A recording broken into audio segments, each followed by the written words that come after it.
Assalamualaikum warahmatullahi wabarakatuh. Anak-anakku kelas 5 yang Pak Guru sayangi, yang tentunya kalian masih tetap bersama keluarga di rumah. Mudah-mudahan kalian beserta keluarga di rumah selalu diberikan kesehatan oleh Allah Subhanahu wa taala. Amin ya rabbal alamin. Nah, anak-anakku yang Pak Guru banggakan, pada pembelajaran pagi hari ini kita akan membahas tentang kalimat thayyibah. Kalimat thayyibah kelas 5 pada semester pertama ini kita akan membahas tentang hauqalah. Sebelum pembelajaran kita lanjutkan, mari kita berdoa terlebih dahulu dengan membaca Bismillahirrahmanirrahim, dengan harapan mudah-mudahan pembelajaran pada pagi hari ini bersama ridha Allah Subhanahu wa taala, sehingga apa yang kita pelajari pada hari ini menjadi ilmu yang nafi' dan barokah. Amin ya rabbal alamin. Anak-anakku kelas 5 yang Pak Guru sayangi, ya.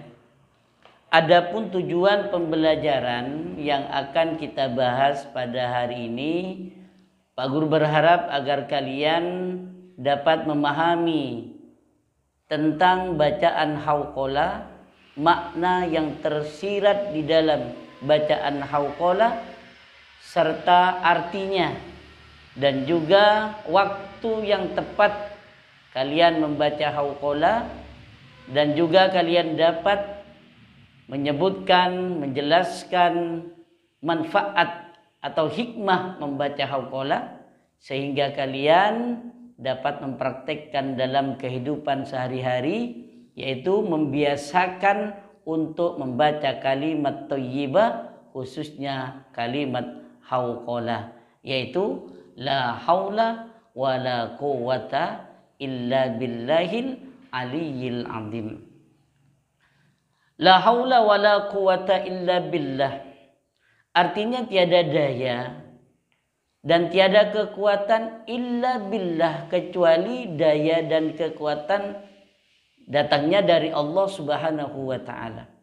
Jadi kita bisa makan, bisa minum, bisa melihat, bisa membaca, bisa berjalan, bisa tidur, dan bisa melakukan seluruh aktivitas kita dalam kehidupan sehari-hari karena kita mendapatkan kekuatan dari Allah, karena kita mendapatkan daya dari Allah. Tanpa kekuatan dari Allah, tanpa daya yang Allah berikan kepada kita, kita tidak akan bisa melakukan apapun, karena semua daya dan kekuatan bersumber dari Allah Subhanahu wa taala. Oleh karena itu, kalimat hauqalah ini menunjukkan bahwa kita adalah makhluk yang lemah. Hanya Allah yang memiliki kekuatan. Kemudian makna yang terkandung di dalam ucapan hauqalah yaitu sebagai pengakuan terhadap kekuatan, kekuasaan Allah Subhanahu wa taala. Jadi tidak ada yang mampu menandingi kekuatan Allah Subhanahu wa taala. Kemudian yang kedua, kalimat hauqalah ini yaitu sebagai sikapnya kita sebagai orang yang beriman dalam menghadapi apa yang telah menjadi ketentuan Allah Subhanahu wa taala. Jadi semua yang terjadi kepada kita ini adalah tidak lepas dari qada dan qadarnya Allah. Dan ingat, semua yang Allah berikan kepada kita pasti yang terbaik, ya. Tidak mungkin Allah memberikan yang tidak baik kepada kita. Tapi kadang bagi kita, karena kita tidak mengetahui dan kelemahan kita, sehingga keputusan Allah kadang tidak memuaskan bagi kita, padahal semua yang Allah berikan kepada kita itu pasti yang terbaik. Kemudian yang ketiga, makna di dalam hauqalah itu sendiri yaitu permohonan kita kepada Allah, meminta pertolongan kepada Allah, meminta kekuatan kepada Allah. Ya. Karena Allah lah yang akan memberikan kekuatan, karena Allah lah sumber dari kekuatan. Jadi dengan kita mengucapkan la haula wala quwata illa billah, maka kita berarti memohon kepada Allah, kekuatan kepada Allah, sehingga kita bisa melakukan aktivitas. Oleh karena itu, kapan waktu yang tepat bagi kita untuk membaca hauqalah? Yaitu ketika kita mendapatkan kesulitan. Ketika kita mendapatkan kesulitan, misalnya sulit belajar, atau sulit mencari alamat rumah, atau tidak memiliki kekuatan misalnya. Ketika kita bekerja kok lemah, ya. Ketika kita bekerja kok tidak semangat, maka segeralah mengucapkan la haula wala quwata illa billah, karena semua sumber kekuatan dari Allah. Dan ketika kita misalnya mau melaksanakan sholat, ya, khususnya ketika kita adzan, hayya 'alas shalah, hayya 'alal falah, maka jawablah adzan itu dengan la haula wala quwata illa billahil aliyil azim. Dan kemarin ketika kita sholat Idul Adha, yaitu membaca untuk rakaat pertama membaca takbir sebanyak 7 kali. Yaitu kita juga membaca tasbih dan hauqalah. Subhanallah walhamdulillah wala ilaha illallah wallahu akbar. La haula wala quwata illa billahil aliyil azim. Allahu akbar. Nah, di situ kita memohon kepada Allah dengan bertasbih kepada Allah, memohon kepada Allah kekuatan, yaitu dengan membaca hauqalah. Dan hauqalah ini juga dibaca ketika kita akan bepergian.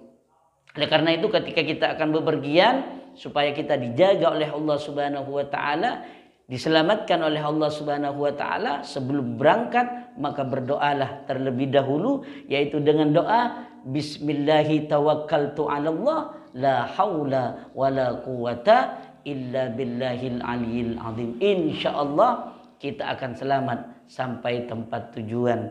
Kemudian hauqalah juga diberikan atau dibacakan bagi kita ketika kita tertimpa musibah, misalnya ketika kita terkejut ada bunyi ban meletus, doar la haula wala quwata illa billahil aliyil azim, sebagai permohonan bagi kita untuk mendapatkan kekuatan dari Allah Subhanahu wa taala. Atau ketika kita sakit, maka banyak berzikirnya dengan la haula wala quwata illa, la haula wala quwata illa billah. Berzikir kepada Allah ketika kita sakit, ingat kepada Allah yang menyembuhkan, Allah yang memberi sakit, Allah. Insyaallah dengan membaca hauqalah kita akan disembuhkan dari penyakit yang menimpa kepada kita. Atau juga ketika kita istiqomah, membaca la haula wala quwata illa billah setelah selesai sholat, ya. Ketika kita Allahu akbar Allahu akbar kabira walhamdulillahi katsira wa subhanallahi bukratan wa asila la ilaha illallah wahdahu la syarikalah lahul mulku wa lahul hamdu yuhyi wa yumiitu wa ala kulli syai'in qadir hasbunallahu wa ni'mal wakil wa ni'mal maula wa ni'man nasir wa la haula wa la quwata illa billahil aliyil azim. Meminta kepada Allah, memohon kepada Allah kekuatan, daya kepada Allah, karena hanya Allah lah tempat meminta. Karena Allah lah sumber dari daya dan kekuatan. Nah, anak-anakku kelas 5 yang Pak Guru sayangi, ada banyak hikmah yang terdapat, yang terkandung di dalam bacaan hauqalah. Yang paling besar hikmah yang kita dapat di dunia ini, insya Allah dengan kita membaca hauqalah, kita akan mendapatkan pahala dari Allah. Dosa-dosa kita akan diampuni oleh Allah Subhanahu wa ta'ala. Dan hati kita akan dilembutkan oleh Allah, terhindar dari sikap sombong, congkak, merasa paling hebat. Insya Allah dengan hauqalah hati kita akan lembut, hati kita akan baik kepada siapapun. Kemudian ketika kita tertimpa musibah dengan membaca hauqalah, insya Allah kita akan ditenangkan hatinya oleh Allah Subhanahu wa taala. Atau ketika kita sakit membaca hauqalah, insya Allah akan menyembuhkan penyakit kita dan Allah akan memberikan kesabaran, ketabahan dalam diri kita ketika kita sedang sakit. Kemudian selanjutnya dengan hauqalah, maka ini menjadi tabungan investasi, ya, tabungan bagi kita di surganya Allah Subhanahu wa taala. Semakin kita membaca hauqalah semakin banyak setiap harinya, berarti kita menabung kebaikan, yaitu yang insya Allah akan Allah berikan di surganya di akhirat nanti. Amin ya rabbal alamin. Dan banyak lagi hikmah, ya, membaca hauqalah. Jadi anak-anakku yang Pak Guru sayangi, kelas 5 yang Pak Guru banggakan, jadi kita sebagai orang yang beriman, maka istiqomahlah kita. Biasakanlah membaca hauqalah dalam kehidupan sehari-hari, sehingga kekuatan yang Allah berikan kepada kita insya Allah akan kita gunakan dalam hal yang baik, dalam hal untuk bermanfaat, baik bermanfaat bagi diri kita sendiri dan juga bermanfaat kepada orang lain. Sebagaimana firman Allah di sini, fa idza azamta fatawakkal 'alallah innallaha yuhibbul mutawakkilin, ya. Dan banyak lagi dalil-dalil yang perlu kalian hafalkan, seperti di dalam surat Al-Baqarah ayat 286, la yukallifullah nafsan illa wus'aha. Jadi ketika kita mendapatkan kesulitan, ingat bahwa kesulitan itu pasti ada jalannya, karena tidak mungkin Allah memberikan kesulitan, memberikan musibah, memberikan ujian kepada orang yang tidak mampu. Jadi ketika kita diberikan ujian, berarti di situ sudah sesuai dengan kadar kemampuan kita. Inna ma'al usri yusra, setiap ada kesulitan pasti ada penyelesaiannya. Dan ingat, yasir wala tu'assir, ya, permudah, jangan persulit apa yang ada dalam diri kita, yaitu dengan membaca la haula wala quwata illa billahil aliyil azim. Nah, anak-anakku, untuk selanjutnya sebagai penambahan materi, pendalaman materi, kalian buka buku paketnya pada halaman 10, kalian kerjakan di buku tulis, ya. Kemudian di buku LKS-nya, bagi yang sudah memiliki buku, ya, LKS, silakan kerjakan di LKS-nya, yaitu halaman 7 dan halaman 8, ya. Langsung di LKS-nya bagi yang punya LKS, yang tidak punya LKS nanti kerjakan di buku tulis, kemudian difoto, dijapri ke Pak Guru. Nah, anak-anakku kelas 5 yang dimuliakan Allah, mudah-mudahan kalian semuanya diberikan kesehatan dan semangat terus untuk belajar walaupun di masa pandemi ini. Insya Allah dengan kita sabar di masa pandemi ini, Allah akan mengangkat derajat kita. Amin ya rabbal alamin. Dari Pak Guru, kurang lebihnya mohon dimaafkan. Wallahul muwaffiq ila aqwamit thoriq. Assalamualaikum warahmatullahi wabarakatuh.